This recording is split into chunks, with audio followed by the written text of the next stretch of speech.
Hello guys, this is Manjeet and guys, आज के video में हम बात करने जा रहे हैं प्लाज्मा प्रोटीन के बारे में। जैसा कि हम लोग ने देखा है कि बॉडी फ्लूइड्स में दो चीज़ें होती हैं।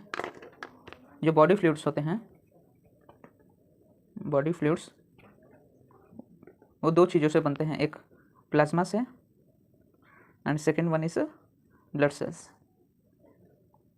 तो जो प्लाज्मा होता है वो फॉर्म करता है 55% of the body fluids and जो ब्लड सेल्स होते हैं वो फॉर्म करते हैं 45%। ओके, तो आज हम देखने वाले हैं प्लाज्मा प्रोटीन के बारे में। तो जो प्रोटीन्स प्रेजेंट इन प्लाज्मा, तो जो प्रोटीन्स प्लाज्मा प्रेजेंट होते हैं उन्हें प्लाज्मा प्रोटीन कहते हैं। तो प्लाज्मा प्रोटीन्स बेसिकली तीन होते हैं जो कि मोस्टली देखा जाता है। उसमें सबसे पहले होता है serum albumin, serum globulin and third होता है फाइब्रिनोजेन। ओके, तो बेसिकली जो प्लाज्मा प्रोटीन होता है उसमें तीन कंटेंट सबसे ज़्यादा देखने को मिलता है, जो कि होते हैं आपके serum albumin, serum globulin and fibrinogen. अब इनके नॉर्मल वैल्यूज हम देखते हैं बॉडीज़ में। तो प्लाज्मा में जो इनकी नॉर्मल वैल्यूज होती हैं, तो जो टोटल प्लाज्मा प्रोटीन होते हैं, टोटल प्लाज्मा प्रोटीन जो होता है उसका वैल्यू होता है 7.3 ग्राम पर डेसीलीटर। ओके, इसका वैल्यू बेसिकली वेरी करता है 6.4 टू 8.3 ग्राम पर डेसीलीटर, लेकिन मोस्टली एवरेज जो हम लोग देखते हैं प्लाज्मा प्रोटीन के वैल्यू वो होते हैं 7.3 ग्राम पर डेसीलीटर। उसके बाद जो सीरम एल्ब्यूमिन होता है, सीरम एल्ब्यूमिन वो आउट ऑफ 7.3 फॉर्म करता है 4.7 ग्राम पर डेसीलीटर। एंड सीरम ग्लोबुलिन जो होता है, सीरम ग्लोबुलिन वो फॉर्म करता है 2.3 ग्राम पर डेसीलीटर। एंड थर्ड जो है फाइब्रिनोजेन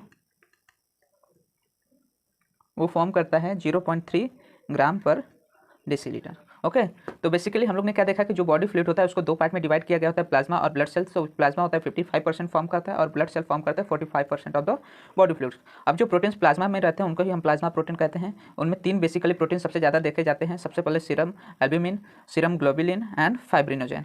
अब जो नॉर्मल वैल्यूज इनकी देखी जाती है बॉडीज में, नॉर्मल वैल्यूज बॉडी में जो देखी जाती है इन तीनों प्रोटीन्स के, तो उसकी वैल्यू होती है सबसे पहले सीरम एल्ब्यूमिन की वैल्यू होती है 4.7 ग्राम पर डेसीलीटर एंड सेकंड है सीरम ग्लोबुलिन जिसकी वैल्यू 2.3 ग्राम पर डेसीलीटर होता है and third one is the fibrinogen जिसकी वैल्यू 0.3 ग्राम पर डेसीलीटर होती है। ओके, इसके बाद हम आगे प्लाज्मा प्रोटीन की बात करते हैं। तो प्लाज्मा प्रोटीन में सबसे पहले हम प्रॉपर्टीज ऑफ प्लाज्मा प्रोटीन देखते हैं। प्रॉपर्टीज ऑफ प्लाज्मा प्रोटीन, तो प्रॉपर्टीज़ में सबसे पहले हम बात करेंगे मॉलिक्यूलर वेट के बारे में। मॉलिक्यूलर वेट, जो हम लोग ने डिफरेंट प्लाज्मा प्रोटीन्स देखा, फाइब्रिनोजेन, ग्लोबुलिन और एल्ब्यूमिन, उनके हम मॉलिक्यूलर वेट की बात करें तो सबसे ज़्यादा मॉलिक्यूलर वेट फाइब्रिनोजेन का होता है और सबसे कम एल्ब्यूमिन का होता है। तो एल्ब्यूमिन का जो मॉलिक्यूलर वेट होता है वो 69,000 होता है, ग्लोबुलिन का इससे ज़्यादा होता है एंड ये फॉर्म कर इसका मॉलिक्यूलर वेट होता है 1,56,000। एंड थर्ड जो फाइब्रिनोजेन है उसका मॉलिक्यूलर वेट सबसे ज़्यादा होता है एंड वो 4 लाख होता है। ओके, तो एल्ब्यूमिन जो होता है 69,000 इसका मॉलिक्यूलर वेट होता है, ग्लोबुलिन का 1,56,000 एंड जो फाइब्रिनोजेन है उसका मॉलिक्यूलर वेट होता है 4 लाख। इसके बाद सेकेंड जो हम प्रॉपर्टीज़ की बात करेंगे वो होता है ऑन्कोटिक प्रेशर। ऑन्कोटिक प्रेशर, तो जो प्लाज्मा में प्रेशर होता है, जो प्लाज्मा प्रोटीन होती है वही बेसिकली रिस्पॉन्सिबल होती है oncotic pressure of the plasma के लिए। तो प्लाज्मा प्रोटीन जो होती हैं, प्लाज्मा प्रोटीन क्या होते हैं, रिस्पॉन्सिबल होते हैं, रिस्पॉन्सिबल फॉर ऑन्कोटिक प्रेशर। अब ऑन्कोटिक प्रेशर को ही हम ऑस्मोटिक प्रेशर भी कहते हैं या फिर osmotic pressure.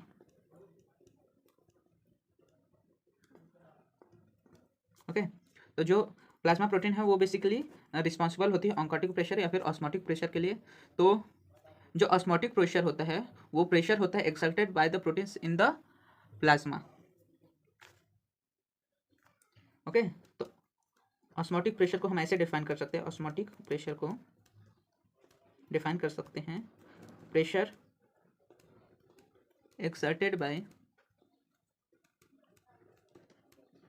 Proteins in plasma. Okay, normally जो ऑन्कोटिक प्रेशर या ऑस्मोटिक प्रेशर की वैल्यू होती है वो होती है 25 mmHg। नॉर्मली जो प्रेशर होता है वो होता है 25 mm ऑफ Hg। एंड जो एल्ब्यूमिन होता है ये सबसे ज़्यादा इंपॉर्टेंट रोल प्ले करता है। Albumin most important in exerting osmotic pressure. Okay, तो एल्ब्यूमिन जो होता है वो सबसे ज़्यादा ऑस्मोटिक प्रेशर में हेल्प करता है। ओके, इसके बाद हम थर्ड प्रॉपर्टीज़ की बात करें तो थर्ड प्रॉपर्टीज़ जो हम देखते हैं प्लाज्मा प्रोटीन में वो होता है स्पेसिफिक ग्रेविटी। स्पेसिफिक ग्रेविटी, तो जो स्पेसिफिक ग्रेविटी प्लाज्मा प्रोटीन में होता है, specific gravity of plasma protein वो होता है 1.026, जो कि वेरी करता है बिटवीन 1.022 टू 1.026 के।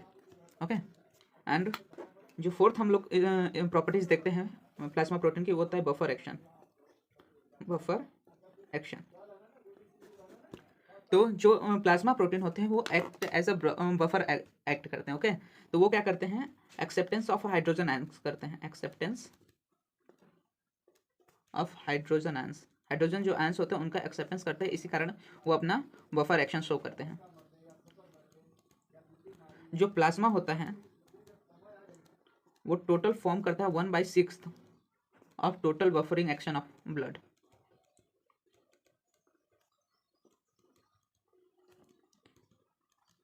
ओके, तो जो प्लाज्मा है वो 1/6 of the buffering action of the blood perform करते हैं, और जो आरबीसी में हीमोग्लोबिन होते हैं वो भी बफर एक्शन शो करते हैं, और ज़्यादा चेंजेस जो होते हैं एसिडिक मीडियम या फिर पीएच ऑफ द ब्लड को उसको ज़्यादा वेरी होने से बचाते हैं। ओके, अब इसके बाद हम देखते हैं ओरिजिन ऑफ प्लाज्मा प्रोटीन, कि प्लाज्मा प्रोटीन का ओरिजिन कैसे होता है। ओरिजिन ऑफ प्लाज्मा प्रोटीन, तो हम लोग ने 4 प्रॉपर्टीज के बाद अब ओरिजिन देखते हैं। तो एम्ब्रियो में सबसे पहले देखते हैं, इन एम्ब्रियो एम्ब्रियो में ये बेसिकली मेसेनकाइम, जो मेसेनकाइम सेल्स होते हैं उनके थ्रू, मेसेनकाइम सेल्स के थ्रू। एंड सेकेंड जो एल्ब्यूमिन होता है वो सबसे पहले सिंथेसाइज होता है। Albumin is synthesised first.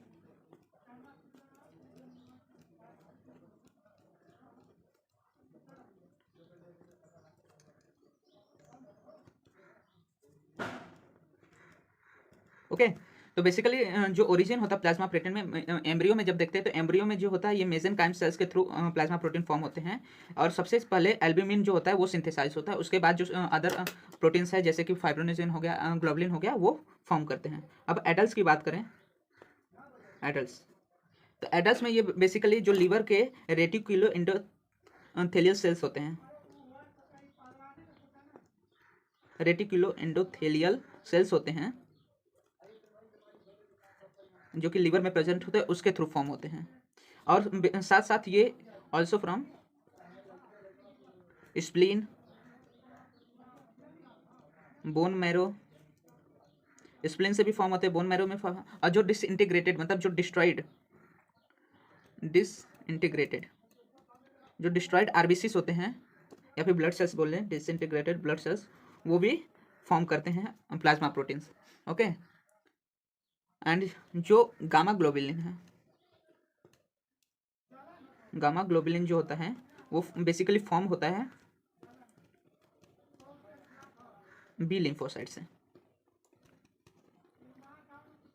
Okay, तो ओरिजिन में हम लोग ने क्या क्या देखा कि एम्ब्रियो में जो ओरिजिन होता है वो बेसिकली मेसेनकाइम सेल से होता है, और जो एल्ब्यूमिन होता है सबसे पहले सिंथेसाइज होता है, और अदर प्रोटीन जो होते हैं बाद में सिंथेसाइज होते हैं। और एडल्ट्स में देखते हैं कि ये बेसिकली फॉर्म होता है reticular endothelial cells of the liver से, और ऑल्सो फॉर्म होते हैं स्प्लीन से, बोन मैरो से, डिसइंटीग्रेटेड ब्लड सेल से, और जनरल टिश्यूज जो होते हैं, जनरल टिश्यू सेल्स, ये सब क्या करते हैं एडल्ट्स में फॉर्म करते हैं प्लाज्मा प्रोटीन्स को। और साथ ही साथ हम देखते हैं कि जो गामा ग्लोबुलिन होता है वो फॉर्म होता है बाय द बी लिम्फोसाइट से। इसके बाद हम फंक्शन ऑफ प्लाज्मा प्रोटीन की बात करते हैं। तो फंक्शन में सबसे पहले हम देखते हैं जो फंक्शन होता है वो coagulation of the blood, coagulation of blood. तो जब कोगुलेशन ऑफ ब्लड टॉपिक रहेगा तो उसमें आप देखेंगे कि जो फाइब्रिनोजेन होता है फाइब्रिनोजेन वो कन्वर्ट होता है फाइब्रिन में, और थ्रेड लाइक फाइब्रिन होते हैं जो कि क्या करते हैं, ब्लड सेल्स को एग्रीगेट करके क्लॉट फॉर्मेशन करते हैं। ओके, तो जो फाइब्रिनोजेन होता है ये इसेंशियल होता है for the coagulation of blood. तो इस तरह जो प्लाज्मा प्रोटीन होते हैं ब्लड कोगुलेशन ऑफ ब्लड में हेल्प करते हैं।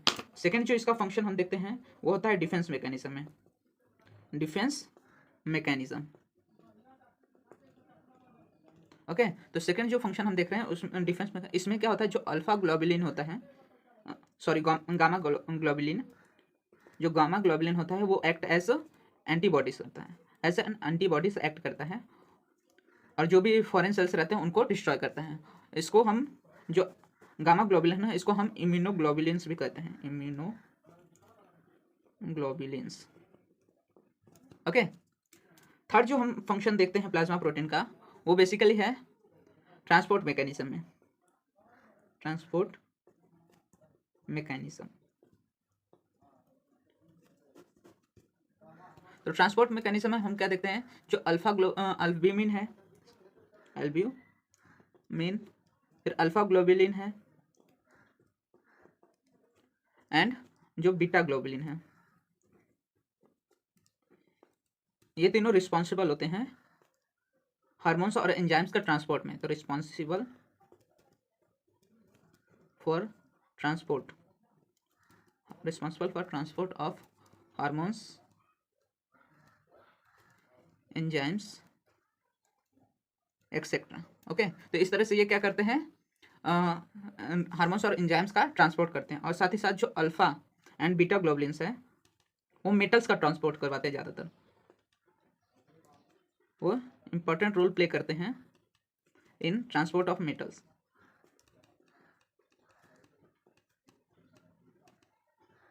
ओके, फोर्थ फंक्शन हम देख रहे हैं उसमें मेंटेनेंस ऑफ ऑस्मोटिक प्रेशर देखते हैं। तो जैसे हमको पता है कि कॉन्सेंट्रेशन, जो कॉन्सेंट्रेशन ऑफ प्रोटीन्स होता है, concentration of proteins in plasma, उसमें सबसे ज़्यादा एल्ब्यूमिन होता है, एल्ब्यूमिन का कॉन्सेंट्रेशन प्लाज्मा में सबसे ज़्यादा होता है, उसके बाद ग्लोबुलिन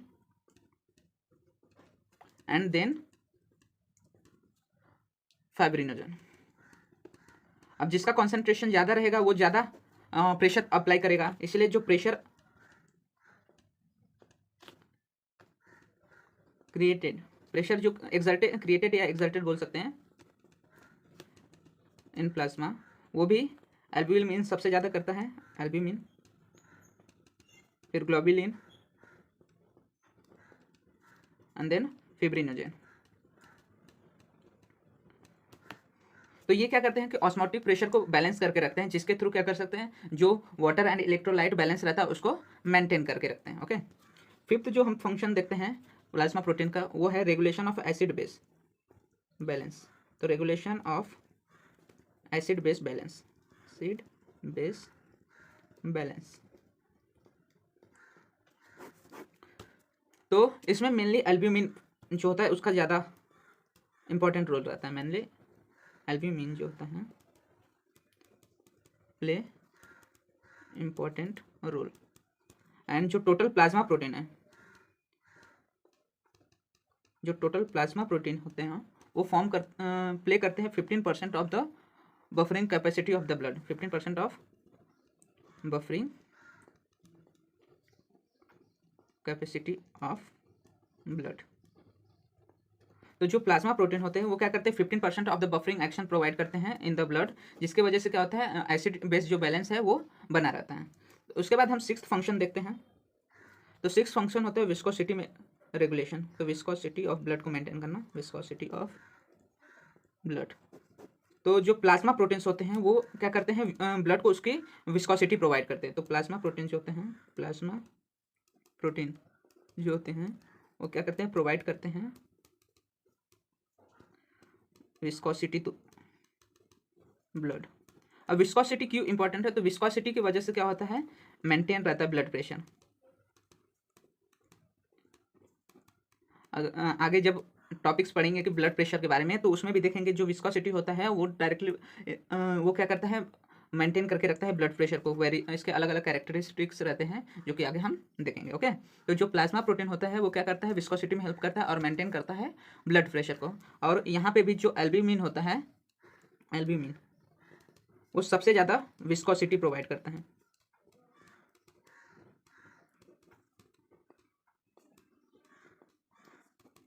अदर प्रोटीन्स के कंपेयर में जो एल्ब्यूमिन होता है वो सबसे ज़्यादा विस्कोसिटी प्रोवाइड करता है ब्लड को। सेवेंथ जो हम इसका फंक्शन देखते हैं वो होता है एरिथ्रोसाइट सेडिमेंटेशन रेट में हेल्प करता है। Erythrocyte sedimentation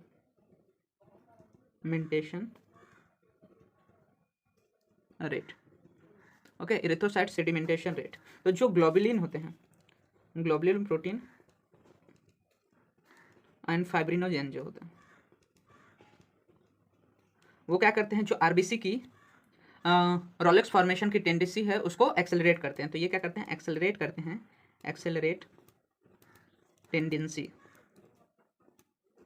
of Rolex formation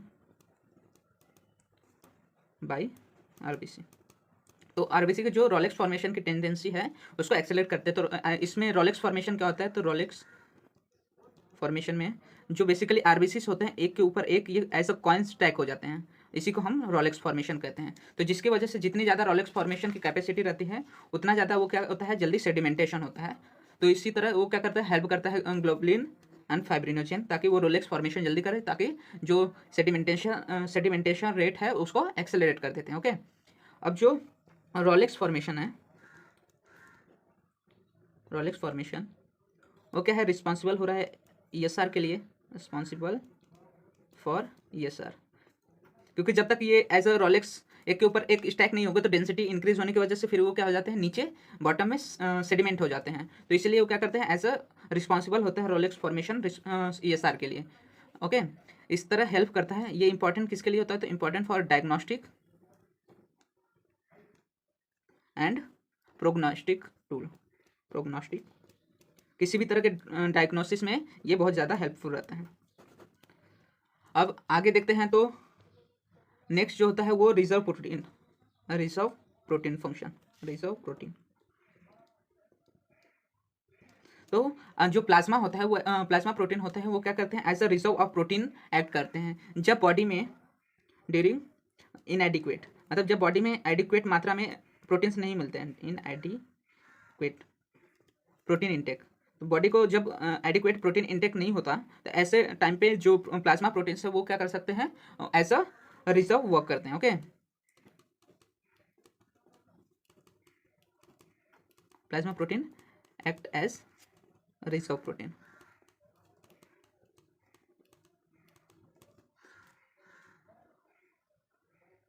and साथ ही साथ जो प्लाज्मा प्रोटीन होते हैं, प्लाज्मा जो प्रोटीन्स होते हैं वो क्या होते हैं, अमीनो एसिड में कन्वर्ट हो जाते हैं, अमीनो एसिड्स। और इसका कन्वर्जन बाय द मैक्रोफेजेस होता है, मैक्रोफेजेस। और ये अमीनो एसिड क्या होते हैं, बाय ब्लड टिश्यू तक जाते हैं, बॉडी टिश्यू तक जाते हैं। और जहाँ पे क्या होता है, सेलुलर जो प्रोटीन होते हैं उनका मेटाबॉलिज्म हो जाता है और एज अ एनर्जी वर्क करते हैं।